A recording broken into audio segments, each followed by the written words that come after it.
Salut tout le monde, comment allez-vous? Bienvenue sur la chaîne Papy Vroom Vroom. Alors aujourd'hui, grosse bécane, je vais vous présenter la Ducati X-Diavel 1260 version S. Donc c'est le gros power cruiser de Ducati. Alors, je vais vous emmener sur le port de La Rochelle où je vais vous faire la présentation. Alors, je voulais aussi déjà remercier Ducati La Rochelle, hein, le concessionnaire Ducati Beaulieu, qui m'a aimablement prêté cette bécane toute une matinée là pour pouvoir vous faire la présentation. Allez, bah écoutez, on y va tranquillement et on se rejoint sur le port de La Rochelle. À tout de suite.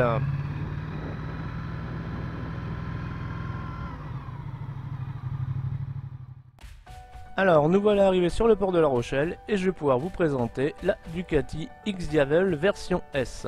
Alors, c'est un power cruiser. Pourquoi power? Eh bien, parce que ça envoie grave la patate, hein. Ça a 156 chevaux. Donc il y a quand même pas mal de bourrin et ça vous met un beau coup de pied au cul quand vous essorez la poignée. Et pourquoi un cruiser? Parce que quand vous voyez la taille, c'est un paquebot, hein. Il a une fourche avancée, elle est très longue, c'est une moto qui est faite pour voyager. Alors à l'instar de ses concurrentes comme la Vero de VMAX ou le Rocket 3 de chez Triumph, elle ne fait que 220 kg à sec, c'est-à-dire 90 kg à peu près de moins que toutes ses concurrentes, donc ce qui lui donne un gros atout pour tout ce qui est urbain, surtout hein, en ville. Là vous êtes beaucoup plus tranquille et beaucoup plus maniable par rapport à ses concurrentes. Alors au niveau de la transmission, on est sur un système de courroie hein, et non de chaîne. Donc là regardez un petit peu ce boudin, hein, c'est un Pirelli Diablo Rosso là, de 240 quand même, qui est monté sur une jante, je crois que c'est de l'alu, en tout cas c'est un alliage léger forgé. Quand vous le regardez de l'arrière, ça fait quand même une sacrée savate, hein, une sacrée semelle. Hein. Les feux arrière et puis les clignotants, vous voyez, donc sous la selle, ce qui permet en fait d'avoir un support de plaque complètement déporté au niveau du pneu. Alors au niveau des amortisseurs là pour l'arrière, on a un Öhlins hein, parce que c'est sur la version S. Sur la version normale c'est du Sachs si je me souviens bien. Donc le Öhlins il est en quasi horizontal et il est réglable en précharge et en détente. Et puis pour l'avant en fait on a donc une fourche inversée en tube de 50 avec sur la gauche, sur le tube de gauche on peut en fait régler la compression et la précharge et sur celui de droit la détente seulement. La fourche est inclinée en fait à 30 degrés, donc un petit peu plus que le Diavel, ce qui lui fait un empattement beaucoup plus long effectivement que le Diavel en lui-même. Pour le moteur, on est sur le Testa Stretta, hein, aux normes Euro 4 de 156 chevaux, qui a quand même un couple de 13,1 Nm, bon, ce qui est quand même une belle poussée. Hein. Toute l'injection elle est gérée en fait par une centrale inertielle Bosch, en fait qui mesure les angles et en fait qui commande tout ce qui est injection ride-by-wire et aussi le freinage à capteur d'angle. En fait, quand vous tournez, quand vous êtes sur l'angle, vous pouvez freiner et il calcule tout ça pour éviter que vous partiez en sucette en fait, hein, tout simplement. Alors côté freinage, là justement, à l'avant on a des étriers radio 4 pistons de chez Brembo. Et puis à l'arrière on a un étrier en fait à double piston. Hein. Tout ça bien sûr assisté donc par la centrale ABS, hein, celle que je vous parlais tout à l'heure. Alors au niveau électronique, déjà pour démarrer on a une clé transpondeur, donc on n'est pas obligé d'insérer dans la serrure que vous voyez là juste en dessous entre l'écran et le réservoir, il y a un petit trou, mais on n'est pas obligé de s'en servir. On a ici, dès qu'on a la clé, un petit bouton déverrouillé, donc on appuie dessus, ça allume l'écran, donc c'est un écran TFT avec une fonction jour-nuit, hein, qui soit toujours visible, et après on la démarre avec le petit bouton qui est au-dessus, directement. Voilà, vous voyez le compteur, le contour.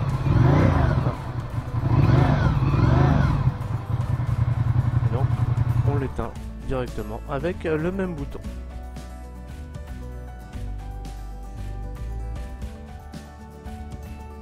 Allez, on va le rallumer pour vous expliquer un petit peu tout ça. Voilà, c'est en cours. Donc vous voyez, il y a deux cadrans en fait. Il y en a un en haut avec des petits voyants, donc les phares, le Bluetooth, c'est là où il y a la réserve aussi, et puis l'écran TFT juste en dessous. Tout se passe en fait sur le commodo gauche pour commander le tout. Bon, ce qui est bien aussi, vous voyez, les commodos sont rétroéclairés, donc c'est pas mal quand même aussi la nuit, on n'a pas besoin de les chercher. Alors moi je sais que sur la mienne, ça m'arrive souvent de ne plus retrouver le bouton parce que je vois rien. Là tout est rétroéclairé, c'est quand même assez appréciable.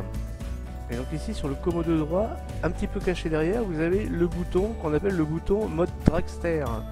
Donc en fait ce mode dragster, vous voyez là ça s'affiche, il y a 3 niveaux et ça permet de démarrer en trombe, c'est-à-dire en mettant l'accélérateur à fond et en lâchant en fait l'embrayage, et là on part d'un seul coup à toute vitesse. Bon, je vous avoue, hein, je l'ai pas testé du tout, hein, c'est pas ma bécane, j'ai pas envie de me planter avec.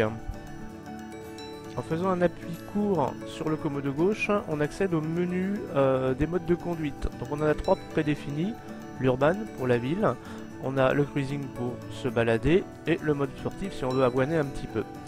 À savoir que le mode urban en fait, il descend le nombre de chevaux à 100 chevaux au lieu de 156. Ce qui est super appréciable en fait, je l'ai testé tout à l'heure, ça rend la poignée beaucoup plus douce. C'est vraiment très appréciable en ville pour pouvoir s'insérer dans les fils et surtout dans les bouchons. À La Rochelle on a pas mal de bouchons.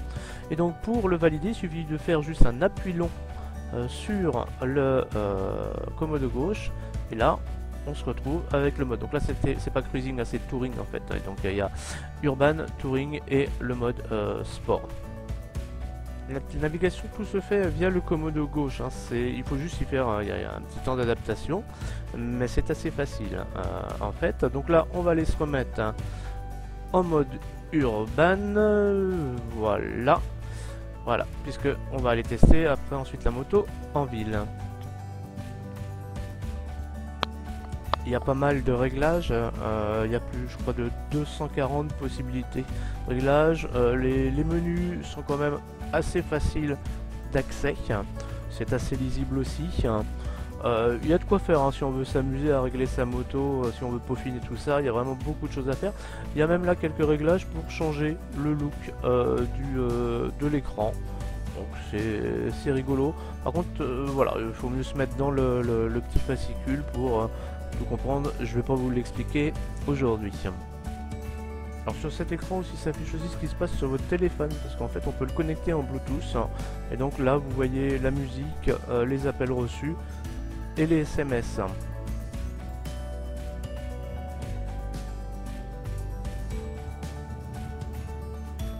Par rapport à la position que j'ai sur la moto, donc à l'arrêt avec mon 1m72, je pose largement les 2 pieds par terre. Quand je mets mon pied sur le cale-pied, eh bien je le trouve un petit peu loin effectivement, mais c'est parce que je suis pas habitué à ce genre de moto. Il y a quand même 3 positions de réglage pour les rapprocher ou les éloigner. Et on peut mettre aussi un kit de commande reculée pour faire en version roadster. Par rapport aux bras, comme vous le voyez, je suis pas du tout en appui, hein, je pose carrément mes bras. Alors le guidon est assez large, hein, il est même très large. Donc je pose mes bras dessus, et quand je conduis, je suis plus en étirement qu'en appui. À savoir qu'en option, vous pouvez acheter 2 guidons différents, un vers l'avant, un vers l'arrière, des portées de 25 mm chacun si vous voulez avoir une autre position de conduite.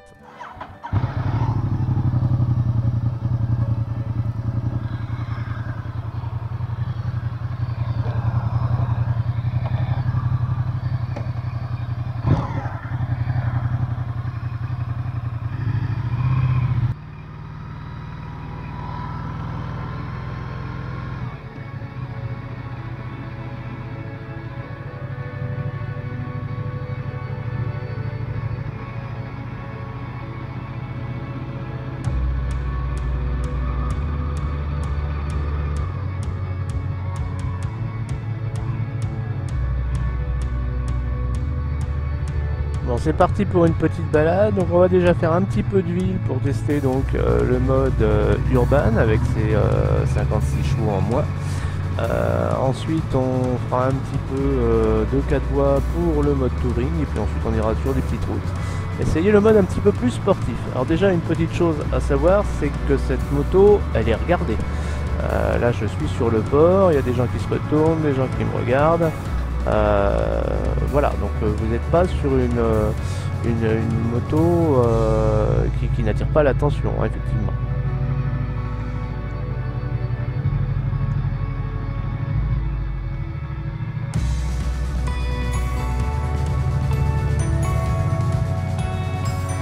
Le pont est fermé, donc je ne sais pas si je vais pouvoir sortir par là. Un petit peu mouillé, soit non même pas, c'est bon. Allez, il y a une marche. On va faire du tour bâtiment. On va regarder un petit peu le rayon de braquage. Ouais, je vais pas pouvoir passer. Allez, on braque. Bon, le rayon de braquage, je peux apprendre. Hein. C'est pas le mieux que j'ai eu jusqu'à maintenant. Allez, c'est reparti. On va essayer d'avancer. J'aime beaucoup le bruit, hein. C'est assez plaisant. Le pont est toujours ouvert.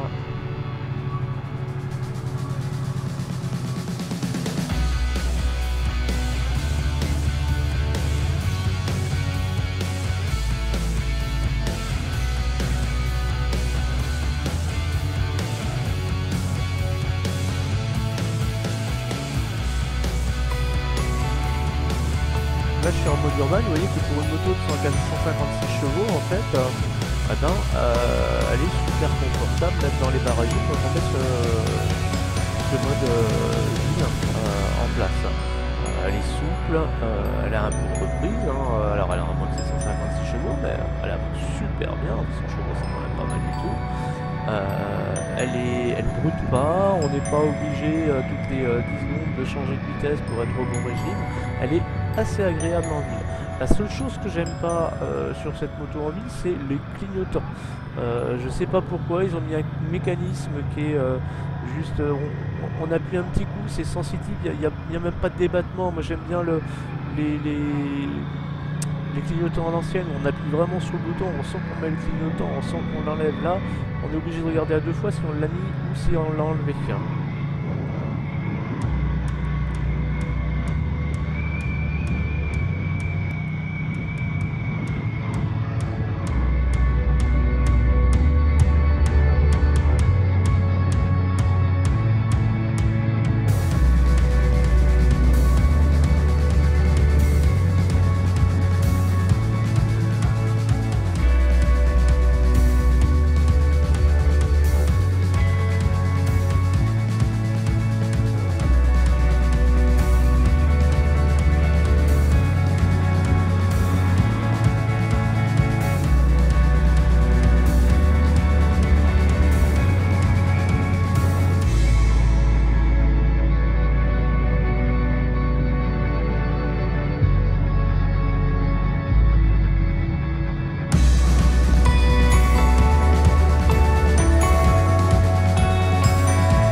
Pour moi là le test là de la ville est vraiment concluant avec cette bécane. Elle a beau être grosse, un peu plus lourde qu'un Roadster ou autre, un peu plus lourde, mais elle est quand même super maniable. Ce mode de conduite urbaine là qui vraiment assouplit la bécane et puis lui permet effectivement d'être complètement à l'aise dans un milieu urbain en ville. Alors maintenant on va aller tester un petit peu sur la 4 voies, voir comment elle se comporte et puis voir un petit peu aussi là le régulateur de vitesse. Tiens, on va regarder ça.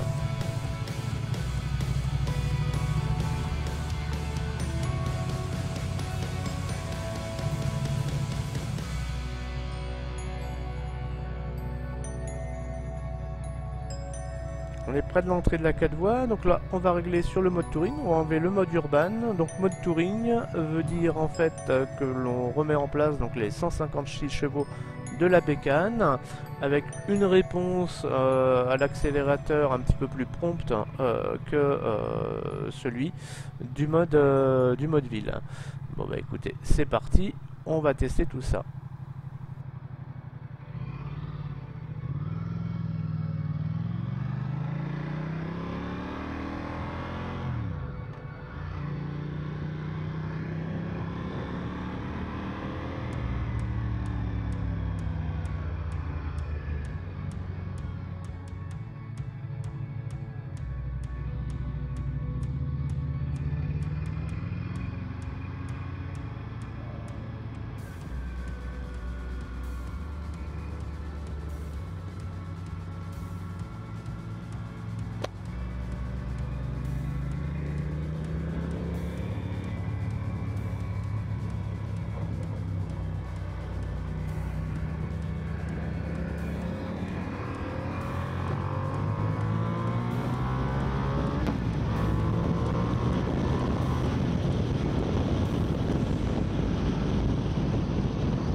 Bah écoutez, la première impression agréable, malgré qu'il n'y ait pas de saut de vent, je me prends pas trop de vent dans la tronche.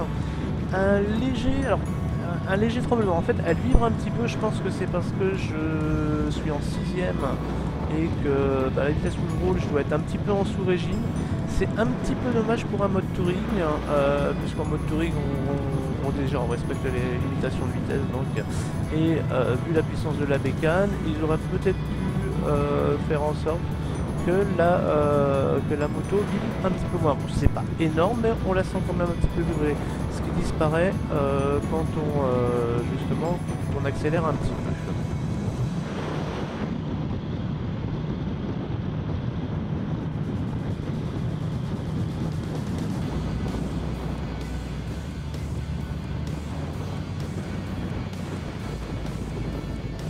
Allez, on va essayer le régulateur de vitesse, donc j'appuie dessus, j'appuie sur 7 mois, et voilà. Voilà, regardez, là je lâche la main, vous voyez, je peux même lâcher le guidon si je le désire, donc je vous le conseille pas hein, quand même. Mais vous voyez, donc c'est quand même pas mal du tout, c'est assez agréable quand on fait des longs trajets, effectivement, on n'est plus obligé de tenir le guidon, au moins on peut le tenir que de la main gauche, ce qui permet un petit peu de se soulager la main droite. Parce que c'est vrai que à force, effectivement, on commence à avoir soit des crampes, soit des fourmis dans les mains. Voilà, donc ça marche nickel.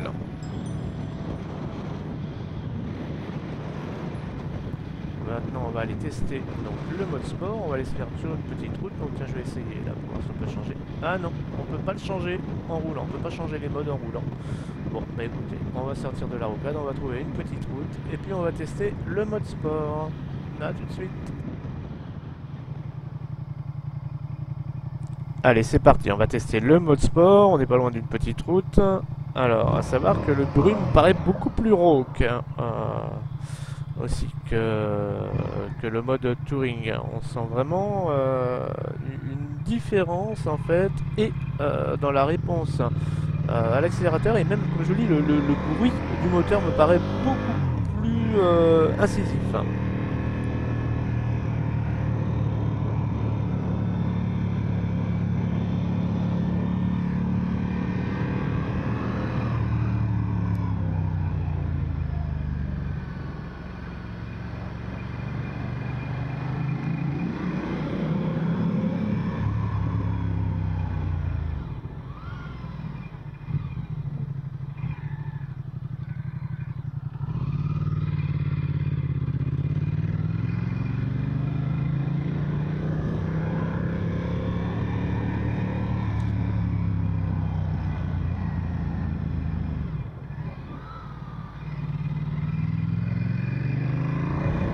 Alors oui, oui, oui, ça pousse, hein. On sent vraiment la poignée répondre de suite.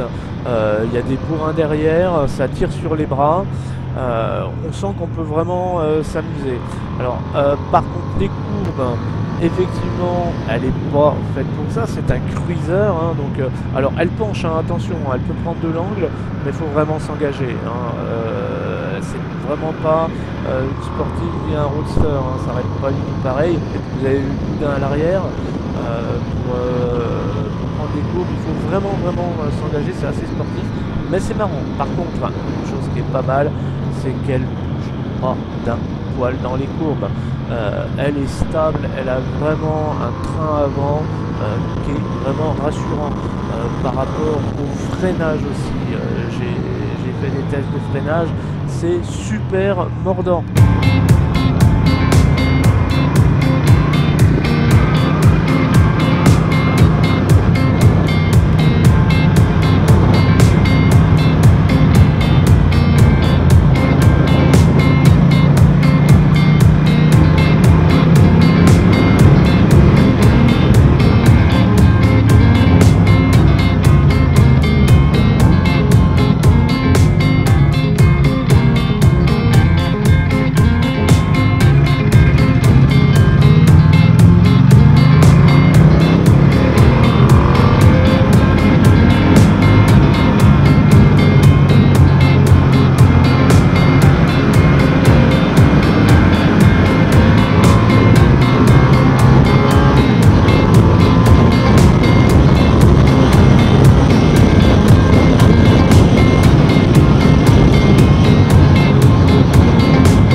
Voilà la fin de cet essai, j'espère qu'il vous a plu. Bon bah la Diavel, on va dire que c'est un bon petit diable effectivement. Alors les choses que je peux dire, j'ai que du positif à dire sur cette bécane, vraiment tout est bien. Les seules choses bon, que je trouve dérangeantes, il y en a trois. Je vous avais parlé des clignotants tout à l'heure, j'aime pas leur principe. Je trouve qu'en 6ème à 120 effectivement en mode touring, elle vire un petit peu, ils auraient peut-être pu revoir la cartographie pour que ce soit plus effectivement en adéquation avec le mode touring. Puis il y a une chose qui manque à cette bécane là en mode sport, et ben c'est le shifter, parce que c'est vrai qu'avec vouloir faire du sport avec les pieds en avant et passer les vitesses rapidement, c'est pas mal du tout un shifter, parce que là c'est pas tout à fait facile quand même quand on veut arsouiller. Donc ben voilà les amis, j'espère que tout ça vous a plu. Je remercie encore une fois Ducati La Rochelle qui m'a prêté cette bécane, ils sont très sympas. Et puis ben, je vous dis à la prochaine, ciao ciao les potos. Merci d'avoir regardé cette vidéo. Si vous avez aimé, vous pouvez liker ici, voire même vous abonner et commenter, ça me ferait très plaisir. J'ai aussi une page Facebook sur Papy Vroom Vroom, vous pouvez faire la recherche et demander à devenir ami pour être au courant de toutes les vidéos. Au revoir.